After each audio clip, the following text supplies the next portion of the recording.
रक्तदाता समूह अज्ञात शवों का करता है अंतिम संस्कार। अज्ञात व्यक्ति के शव की पहचान न हो पाने के कारण दिनांक 17 को अज्ञात व्यक्तियों के शव का अंतिम संस्कार यमुना घाट इटावा पर किया गया।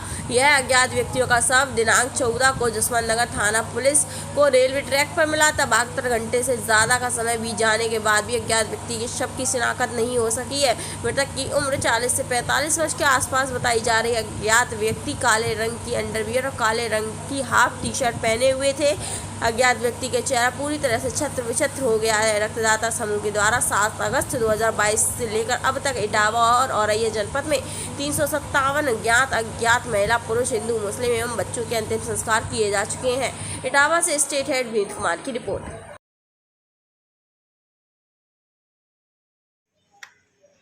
शरद भाई, आप रक्तदाता समूह ग्रुप चलाते हैं, कब से चला रहे हैं ये हम लोगों ने शुरुआत की थी कोविड काल से।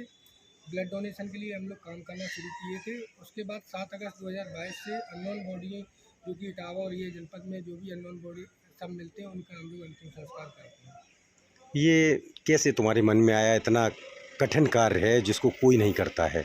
कठिन और कार्य तो है ये ग्रुप के लिए, जो सदस्य हैं इन सबको पता है कि कितना काम कठिन है। लोगों की नज़र में आज भी हम लोगों को उस नज़रिए से देखा जाता है। हम लोगों को जब भी हम किसी पर्सन के सदस्य के यहाँ पे सब उठाने जाते हैं तो वो लोग हमें स्वीपर समझते हैं, जबकि ये भी इनके पिताजी सीओ रैंक पे, भैया पुलिस में, सभी लोग वेल एजुकेटेड फैमिली से हैं। लेकिन समाज से जो हमें उम्मीदें थी वो हम लोगों को उम्मीदों पे समाज हमें हमारे साथ सपोर्ट करने के लिए खड़ा नहीं मिल पा रही हैं। मैं यही तो जानना चाहता हूँ कि आपको ये जिज्ञासा कैसे है? क्या कोविड काल से जो अनर्गल लोग डेड बॉडियाँ मिली हैं, ख़त्म हुए हैं? क्योंकि हर आदमी कोविड काल में भी अपनी अपनी बॉडी, जिनके घर के माँ बाप ख़त्म हो जाते उनके बच्चे दूर खड़ी रहती थी, और आप ऐसे ऐसे सबों को दाह संस्कार करते हो जिनके पास आने से आदमी डरता है, घबराता है, आता नहीं है। तो ये प्रेरणा आपको कैसे मिली?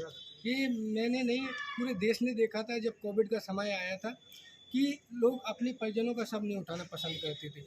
अब आप उस समय का ही एक अनुमान उदाहरण अपने आप में सोचना कि वो तो अपने परिवार के सदस्य हुआ करते थे, ये तो लावारिस हैं, इनका तो कोई वारिस ही नहीं है। तो जब इनका कोई परिवार का सदस्य नहीं हुआ करता है, 72 घंटे तक सब पोस्टमार्टम हाउस में रखे रहते हैं, तो कोई ना कोई तो इनको वारिस बनना ही था। तो आज रक्तदाता समूह इनका वारिस बना। और ये प्रेरणा स्रोत की बात कर रहे हो तो एक मेरे साथ 9 मार्च 2022 को एक हादसा हुआ था। मैं अपनी कार से होली वाले दिन मथुरा से लौट रहा था, जसवंत नगर के पास एक हादसा हुआ। उससे हमने अपने जीवन में ये मैसेज देना चाहा, अपने आप को मैसेज देना चाहा कि शरद तिवारी इस दुनिया में रहें या ना रहें, लेकिन शरद तिवारी कुछ ऐसा बेहतर करके जाएं जिससे लोगों को और लोगों के दिलों में हमेशा जिंदा रहें।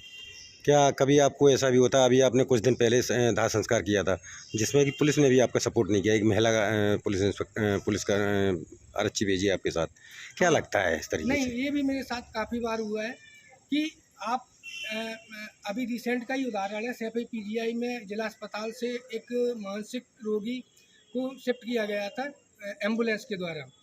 सैफई पीजीआई में जब उनका निधन हो गया, वहाँ पे डेट तो मुझे एक्चुअली में कंफर्म नहीं है, उसके लिए मुझे अपना लैपटॉप या डाटा निकालना पड़ेगा, तो हम कंफर्म करके बता सकते हैं।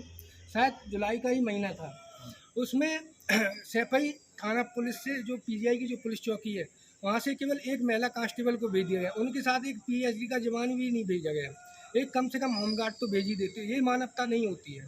क्या इस कंडीशन में कभी कभी दिल में ये नहीं आता है कि हम ये कर रहे हैं, अच्छा काम कर रहे हैं, लेकिन लोग मुझे हेट की दृष्टि से देख रहे हैं या मेरा साथ नहीं कर रहे ये तो हैं? मैं आपको पहले ही बता चुका हूँ शुरुआती शब्दों में कि जब हमने एक परिवार के सदस्य का अंतिम संस्कार किया था, ईओ सर ने मेरा नंबर दिया था, नगर पालिका के कर्मचारी आए थे, उन्होंने सबको उठाने से मना कर दिया, क्योंकि नगर पालिका के जो कर्मचारी थे उनका कहना था कि परिवार के सदस्य जब हाथ नहीं लगा रहे हैं तो हम उस सबको क्यों छुएं।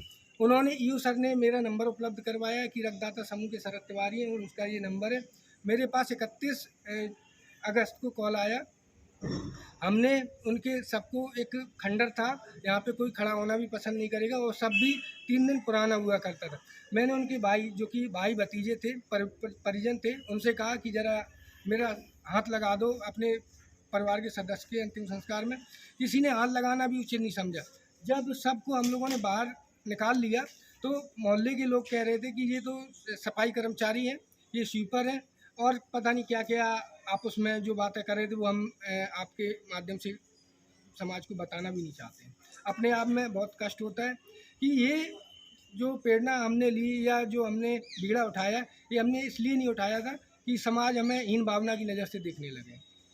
मतलब समाज को ये आप संदेश देना चाहते हैं कि आप इतना अच्छा काम भी कर रहे हैं, उसके बाद भी समाज का ये व्यवहार आपके प्रति है। ये केवल वो 60+ की जो पीढ़ी है उनके अंदर ज़्यादा रहता है। बाकी जो युवा साथी हैं वो हमसे जुड़ना पसंद करते हैं और आज भी हमारे ग्रुप पे लगभग 65 से 70 हज़ार लोग जुड़े हुए हैं। लेकिन जो सीनियर सिटीजन है उनके दिमाग में वही 21वीं सदी वाला, वो 20वीं सदी वाला दौर अभी भी गूंजता है। क्या लगता है ये आपने बीड़ा जो उठाया है कब तक चलाएंगे, कितना आगे तक ले जाएंगे ये इसको? तो ऊपर वाले की मेहरबानी है, ये मैं कुछ नहीं कह सकता हूँ, क्योंकि जब मुझे खुद ही नहीं पता था कि हम इस फील्ड में काम करेंगे या समाज के हित में ये काम करेंगे। जब ऊपर वाले ने हमें इस लायक बनाया, आज हम लोग 357 अज्ञात शवों के अंतिम संस्कार कर चुके हैं और अगर ऊपर वाले की मर्जी रही तो आगे भी करते रहेंगे जब तक मेरी आखिरी सांस रहेगी। और अगर ऊपर वाले ने साथ नहीं दिया, मेरे साथ ही कोई हादसा हो गया या कुछ और हो गया, तो हम कह नहीं सकते हैं। क्या आपके संगठन में ऐसे भी तो युवा हैं जो अगर ऐसा कुछ होता है तो वो आगे तक मुहिम को चलाएंगे? ये संगठन के युवा साथियों से भी आप पूछ सकते हो कि ये हम उनके निजी ज़िंदगी के बारे में आपको शेयर नहीं कर सकते। ठीक भैया, क्या नाम है आपका? मेरा नाम अर्पित चौहान है, रक्तदाता समूह के सदस्य हूँ। रक्तदाता समूह में कब से सदस्य हैं? हम 2019 से सदस्य हैं। शरद तिवारी ये इतना अच्छा काम कर रहे हैं, बाई चांस इन्होंने मना कर दिया या इससे बैक हो जाते हैं तो क्या ये रक्तदाता समूह आगे तक चलेगा? हाँ बिल्कुल चलेगा, जब तक साथ हैं तब तक चलेगा। भैया आपका नाम क्या है? सिंटू यादव। रक्तदाता समूह कब से कार्य कर रहे हैं? सन 2020 से जुड़े हैं शरद भैया के माध्यम से। कैसे आपको ये अच्छा लगा, शरद से मिले हैं आप? शरद भैया से जब मुलाकात हुई, बताया जब इनने, तो मेरे अंदर भी मन में अच्छा लगा कि भैया बहुत अच्छा कार्य कर रहे हैं, तो उन्हीं के साथ फिर उस दिन से आज तक बराबर साथ हैं और आगे भी रहेंगे। ये कैसे लगा अच्छा कार्य कर रहे हैं? इसमें तो ऐसा कार्य है कि जिसमें परिजन भी डेड बॉडी के साथ नहीं आते आत्मा हैं। को शांति मिलती है और अच्छा कार्य है।